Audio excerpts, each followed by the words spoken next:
We begin this session by acknowledging once again that we are on the traditional, ancestral, and unceded territories of the Musqueam, Squamish, and Tsleil-Waututh First Nations. In our last session, we talked about the conflict that inevitably arises when Indigenous rights are threatened, and we hear politicians reference the rule of law, especially when police are involved. But until 1994, it was that same rule of law that forced Indigenous children to go to residential schools, for example. Indigenous communities, Kathleen, are not lawless. They never were. So tell us, what is Indigenous law? Well, Indigenous law is not a whole lot different than mainstream law in the sense that people want laws to deal with issues in their communities. And you're perfectly correct. I mean, Indigenous peoples have existed for thousands of years, and Indigenous communities cannot survive. They're not sustainable unless there's systems of law to govern behavior, human behavior. So we know that even if we can't find codes, legal codes or whatever, we know that Indigenous peoples have had laws for thousands of years. My name is John Borrows. I'm the Leveland Chair in Indigenous Law at the University of Toronto Law School, and I'm a member of the Chippewa of the Nawash First Nation. I think people see Indigenous law as a once upon a time process from the past that is about how we used to be as Indigenous peoples. But Indigenous law is a living tradition that enables us to reference our own current concerns about all sorts of modern realities of life. And those concerns, again, can be used to identify what are standards, criteria, measures, authority, standards, principles for resolving disputes.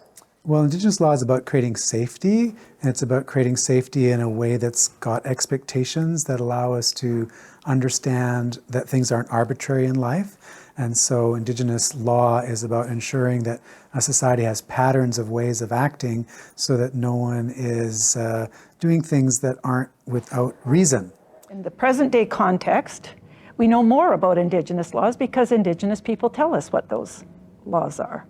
And they deal with everyday things. They deal with families, they deal with food, they deal with resources, they deal with customs and traditions and ceremonies. And so they're there, they exist. The problem is that when the colonial powers came to North America, they decided that it didn't exist and that they would impose the laws that they had, whether that was French civil law or British common law, that would be imposed, and then they would create legislatures which would continue to make laws to govern Indigenous peoples.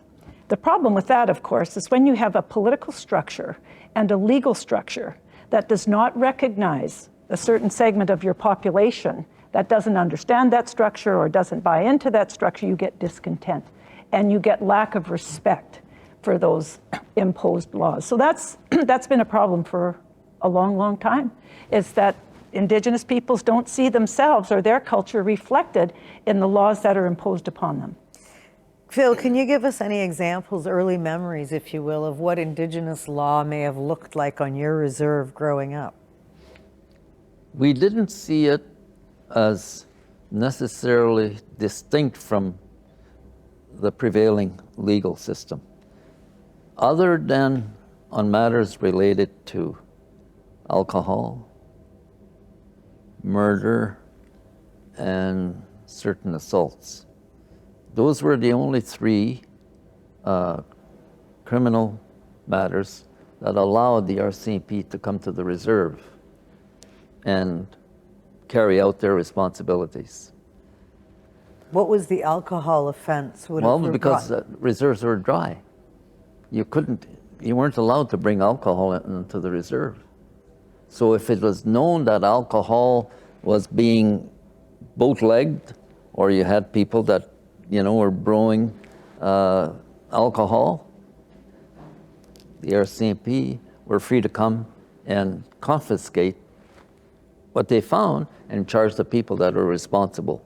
Why wouldn't, if I can ask, the Indigenous law have kicked in on that issue within the community itself? Well, I think when they were negotiating treaty, they expected the government to play the heavy hand when it came to alcohol prohibition, because alcohol was a major factor in trade relations with the Hudson's Bay, the Northwest Company, and various Indian tribes, right, that were heavily involved in trade. The first thing that they would ask is we talked about this earlier, about firewater, brandy or rum. And the ceremony included not just smoking the pipe, but Firewater. You told Yes, us all about firewater. That's right. Yeah. So they knew the harmful effects of alcohol on all of its peoples. They wasted a lot of money. They remained in debt to the trading companies, the Hudson's Bay, Northwest, for pretty much the rest of their life as trappers and hunters. And so they knew that. They wanted the government to police that, so to speak, right? And matters of murder, right? They didn't want to impose their will on their own people. They wanted someone else to judge the crime. And the expectation here was the police. The police were expected to police that matter. And yet, such an acrimonious relationship always between the police and Indigenous people. So for the longest time, we didn't see police. When I was growing up, the only time I saw the police was on treaty days, because they would come in with their red serge, stand beside the Indian agent that was paying out the money, and another government official, and they would be there for the entire 3 days of treaty celebrations on our reserve. They were a symbol. They were very seldom seen playing an active role in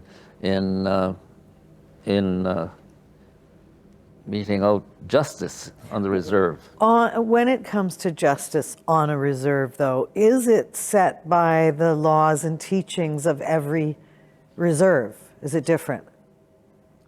Well, it depends on the culture, but there are general rules that apply whether you're Mi'kmaq or Ojibwe in Manitoba or Cree in northern Alberta. I mean, there are certain cultural traits that endear you to your law, right? And those have been in place for forever. And Restorative justice, of course, is the one that comes to mind. I mean, it's not necessarily an eye for an eye mentality. When you're engaging in restorative justice, you have to consider the full range of factors.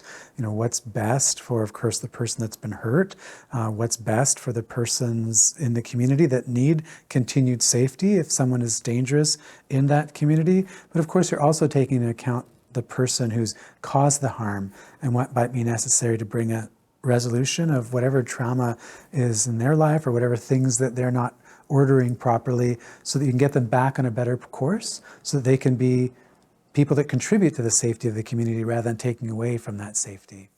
Let's say a person has had their purse stolen. The offender and the victim both have to agree to restorative justice. The victim is the center of the process. The offender gets a chance to speak about the purse snatching. Maybe that offender was starving.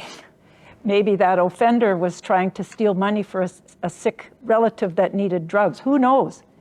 The victim also has, as I said, is center to the process, might talk about how frightened they are now. They can't come out of their house.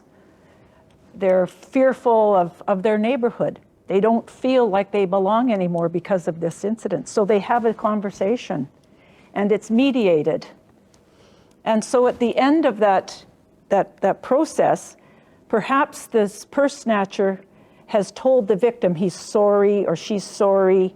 They've made some restitution of what was stolen. Maybe the purse has been returned. Maybe they shake hands, maybe they hug. But as a result of that process, the victim feels safe in her own neighborhood because she knows what the offender was thinking, the offender feels to some extent that he's been or she's been forgiven for doing what they've done, and perhaps they've sought some assistance for the reason they stole the purse in the first place. I'm just making it up, but that could be an example. In a First Nations community, restorative justice was started because of lack of prisons in remote communities. And so restorative justice took the form of things like sentencing circles, where the community was asking itself, why is this person acting out? What is it that we're doing or not doing that could be causing this aberrant behavior? So they sit in a circle. If it's a serious matter, there could be a judge from down south, a prosecutor, and a defense counsel, but it's not hierarchical. It's equal, an equality-based concept. And again, they would hear from the offender, they would hear from the victim, and the community would have a chance to respond. Members of the community may take responsibility for the offender, say, I will take this person and deal with his or her alcoholism, which perhaps was part of the offense. And I will take them hunting, or I'll take them on a vision quest to help them deal with what problems they're having, or their violent tendencies, or their drinking problem, or whatever. So First Nations have used this, and this was actually made public and popularized by Justice Barry Stewart, who was the Chief Justice in the Yukon, who started this whole process. In fact, was challenged to the Court of Appeal, saying that this judge has gone AWOL and allowing these circle sentences, and when he should be sending people off to jail. And the judge himself, I mean, we've spoken to Barry many times, and he's written about this, is that he felt responsible for destroying family relationships and community relationships in Indigenous communities, because he was sending all these people to southern jails when they came back hardened criminals, and it didn't help anybody, which is the story of the criminal justice system in Canada. Indigenous or non-Indigenous? But particularly Indigenous people, the it hasn't served them. incarceration rates. It's through the roof. I think it's nine times higher than non-Indigenous rates. Why is that? Well, there's lots of reasons, but some prisons, they're solely Indigenous. Provincial jails. The women in particular. Inmate population is 100% Indigenous. I think it has to do with, it's like an excuse. Cultural differences. Racial profiling. Racial Racism. profiling. Money, Inability to meet bail.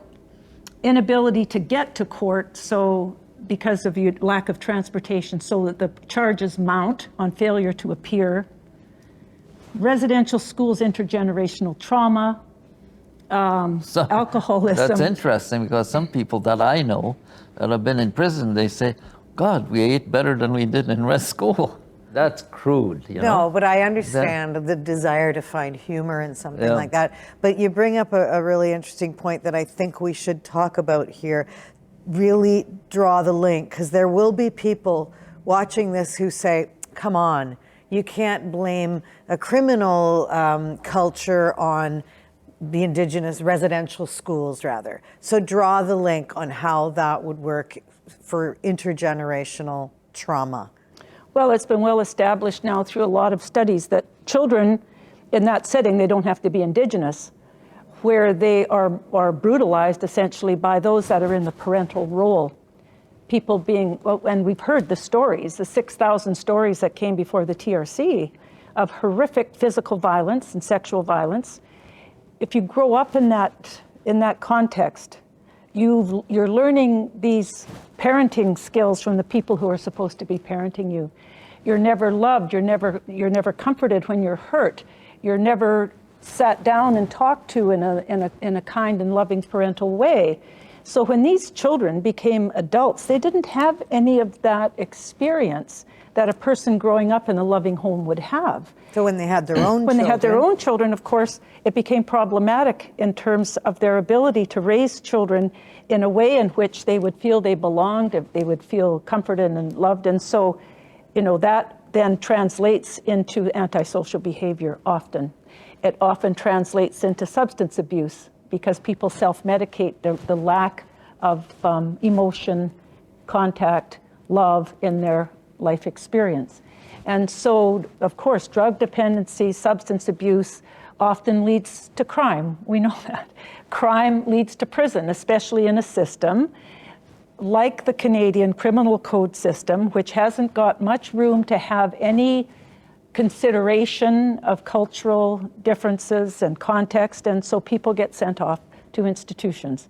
They come out of institutions after, the University of Institutions teaches them further ability how to make crime your life, how to be more violent, how to even be less caring about your fellow human beings. And so it's that kind of a cycle that residential schools created, in the sense of creating an environment where people would emerge from that with real serious issues on that scale. Does And you any add to that- country present itself as a model on how better to do it? As far as, we're talking about Indigenous law. Are there other countries, Australia, for example? Is there anywhere Canada could look to improve this crisis? They don't have to look to other countries, they can just look to First Nations, because as we just finished talking about restorative justice, that's a concept that comes out of First Nations. And really, our legal system is colonial. It's a colonial practice. And so if we are to open up our understanding of living in a country where you have different legal systems, we've opened that up to the French Civil Code. So we're officially a bi-juridical society, right? With the French law and the British law, and that works. Nobody says it doesn't work. We also know that there's Indigenous law. So really we're a multi-juridical society that doesn't recognize that third system of law. And there's no reason why we shouldn't. And my guess is if we did, and the evidence where some Indigenous law has been respected, the courts are, again, incrementally starting to recognize Indigenous law in election matters and in some family law and in customary adoptions, for example. And it works. Under Indigenous law, what is the harshest punishment then?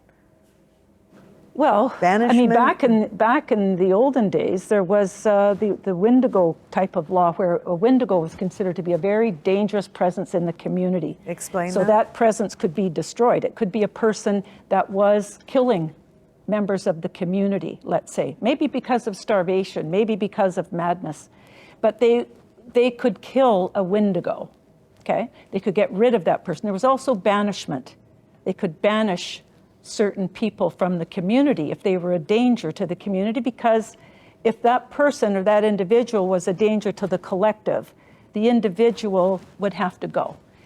So that notion of Wendigo or banishment has resurfaced, actually, in some First Nations. In New Brunswick, they've passed a bylaw that's allowing banishment. In Saskatchewan, it's becoming quite regular, and it's being used against gangs and drug dealers who are coming into the community, who are, as individuals, a threat to the community. So chiefs, councils, elders are saying they have to go. Well, that is easier managed if the community that engages in banishment has its own police force.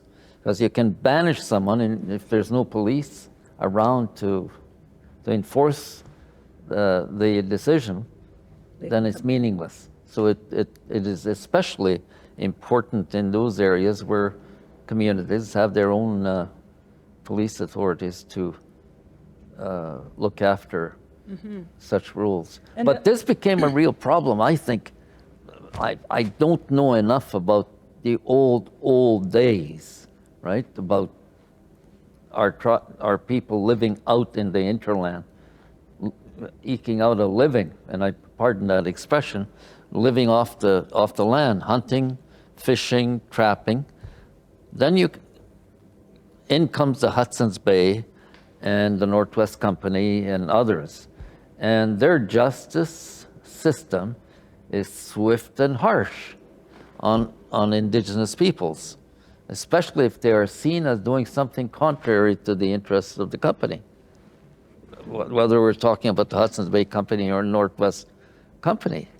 I mean, it wasn't just banishment. They'd execute people. As quickly, they'd execute their trading partners as quickly as they would the people that brought them the supplies. Indigenous people are still governed by the criminal code in Canada.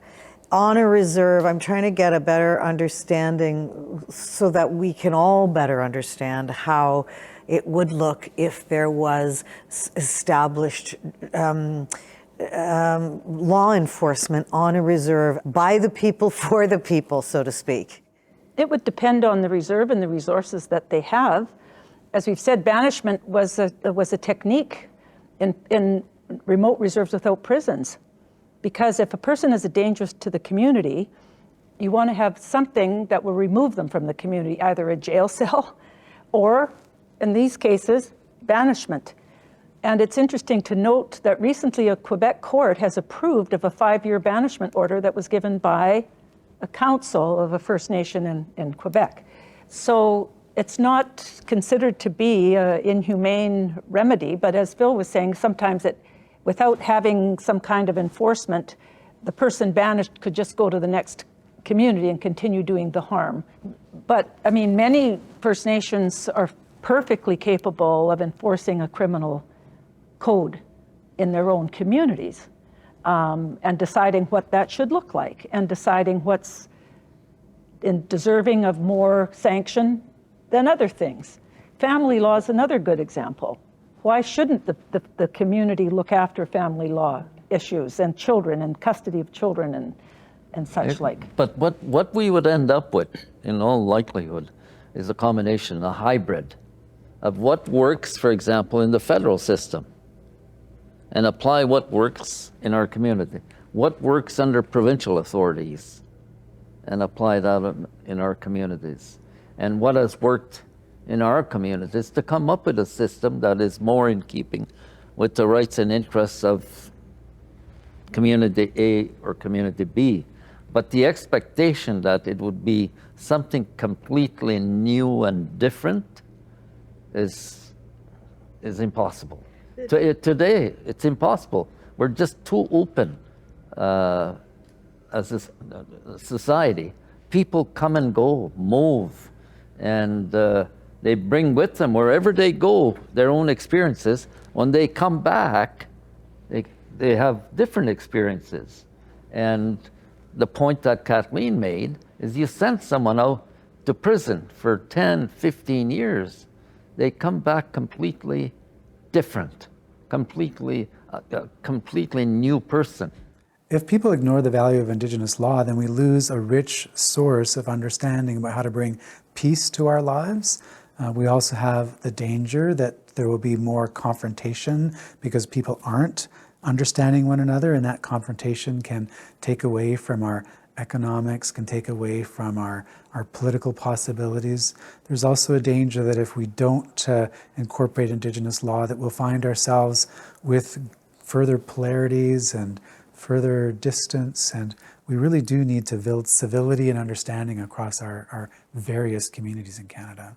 The disparity isn't just incarceration. I mean, it also is, we have to look at the crisis, the epidemic of missing and murdered. These countless stories of loss and trauma for so many families, and how, again, it is so disproportionately impacted by Indigenous women.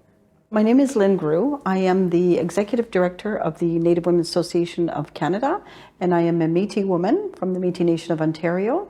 I've been the CEO Executive Director for 6.5 years. My name is Paula Halcia Lorelei Williams. I am from Shakti Nations on my mom's side and St'elis on my dad's side. And I do a lot of work around the issue of missing and murdered Indigenous women and girls. So Indigenous women have been harmed by years of colonial policies that included removing women, children from their communities, from their residential schools. Loss of land, the loss of the culture, the loss of the language has caused a very serious harm to Indigenous women. And the communities today are trying to recover from that. I have a missing aunt, Belinda Williams. My cousin Tanya Holick went missing in 1996.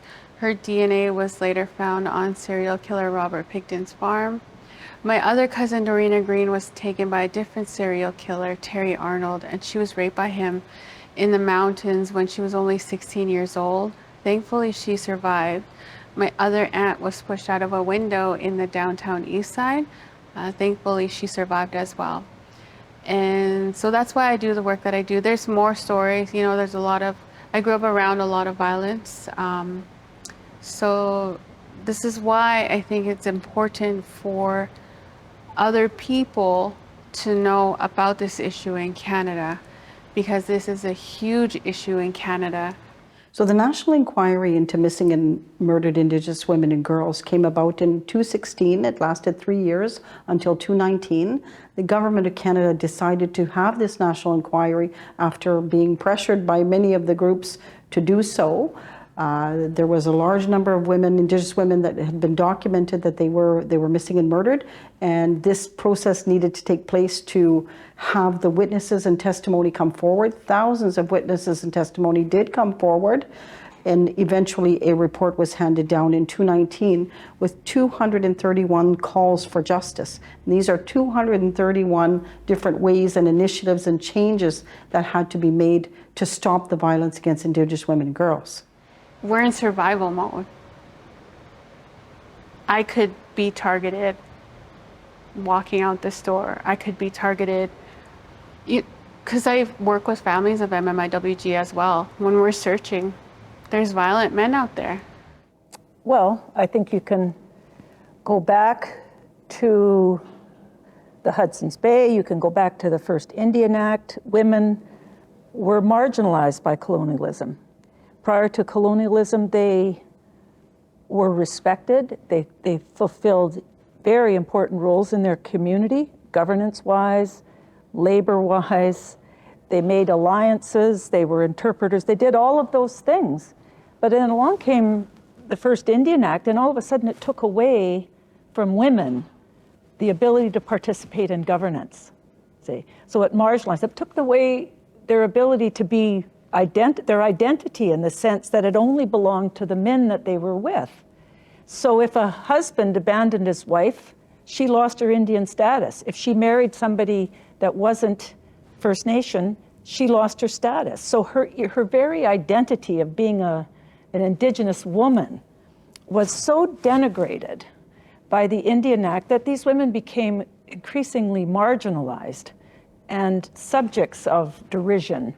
The word squaw, for example, was used in government documents, in naming of places, and it was considered to be a very derogatory term, but people used it anyway. But even before this period, you have to go back again to the all-powerful symbol of greed and capitalism and control, the Hudson's Bay Company, to a lesser extent the Northwest Company. The senior people, well, not necessarily just the senior people, but all of the people that were affiliated with these companies lived up north and wherever the company was situated, and they'd take up with women.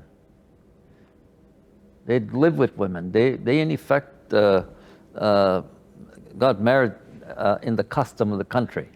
I think it was called Country marriages. country marriages. That's the way it was for the longest time. And so you still have the remnants of that. Governor Simpson, you read about him. He had numerous children, and he never looked after them. And remind us again who Governor Simpson is. Governor Simpson was the head of the Hudson's Bay Company at the height of its power and domination in this part of the world, before Canada became a country. He ruled with an iron fist from their headquarters to the far north and west, and he had peculiarities about him.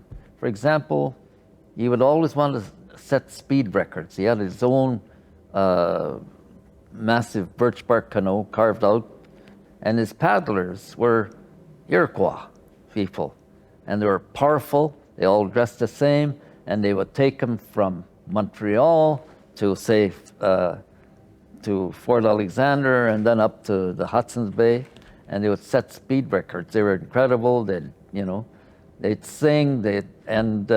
This guy, when he traveled, wherever he stayed for the night, for example, they brought him a woman. They would bring him a woman, and that was his to enjoy. And he fathered how many? Oh, he What's fathered, the rumor? Well, it's been, I've read the book. He fathered dozens and dozens of children. And in his will, he left not a penny for any of these children, but he did for his wife's child. Non-Indigenous. Yeah, non-Indigenous. And he wasn't the only one that did that. There are others in the employ of the Hudson's Bay Company that applied the same principles in terms of country wives. It just speaks to the entitlement, the sense of entitlement and disrespect. And the burden on the community and the mother and her children. Huge burden. Yeah, the imposition of degradation, because he would send these women back to their fathers if they were young girls or young women, knowing that they were with child, and just discard them and go to the next woman. So the families were humiliated by this behavior, because often the father would think, oh, well, if she's with Simpson, that's going to be good for the family. If he marries her in a customary wedding, well, then we will be connected to a very powerful man. But he would discard the women, and he did this across the country. So it humiliated the men when they treated the women this way. I guess I see so that so story women of were how many- dehumanized, right? And he wasn't the only one that behaved that way. There were countless others that would take up women wherever they were and have children.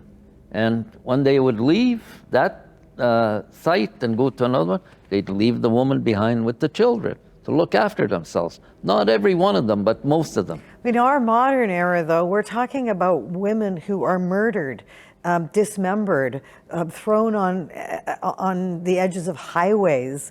There was a national inquiry in this country because of this crisis and epidemic. What do you think has changed as a result of that? I don't think much of anything has changed. The problem is that they had 231 recommendations to address this issue, and very few of those recommendations have been implemented. When the report was made public, what happened? There was just a big argument about whether or not it was genocide. That's the way the media handled it. Nobody looked at what are these women telling us about what their lives look like. That got lost in the shuffle. Why? Maybe was it because people weren't interested? They were more interested to divert the argument in a different direction. Was it too uncomfortable to come to grips with these stories? So again, the marginalization of women has made them and their issues and their lives less important. And that's not different from women, generally speaking, but Indigenous women have been particularly dehumanized, to use Phil's words, because of this generations and centuries of abuse, really. That was the way in which women were treated, and that type of behavior, which was by the leaders of the community, right, the leaders of the fur trade, set an example. So if you look at Alberta, the whiskey trade, for example, Fort Macleod, it was known for being a place where you could abuse women, Indian women. And very few of these so-called marriages ever resulted in any responsibility being taken for the children or the wife. They would go off to the next destination in the travels. And so when you have a history of this, it's really quite easy for that history to continue in the modern era without something to stop that attitudes, because attitudes are handed down, just like stereotypes are handed down. The stereotype of the Indigenous woman as being available, as being loose, as being immoral, etc. Those stereotypes have stayed. We can see it in court decisions. There was that horrific case in Edmonton where this woman was I'm not even going to get into the details, they were so horrible, but the court case demonstrated how disrespectful the legal system was of this woman's body even, you know. So, Lisa, you can't just freeze a point in time and say, what's the problem today with murdered and missing Indigenous women and girls? You have to look back into the context of the way they've been treated over time. The government called that national inquiry really to fulfill one of the 94 calls by the Truth and Reconciliation Commission. What was it, number 41 to be specific? So in our next session, we're going to discuss the TRC's calls to action as a way to move forward.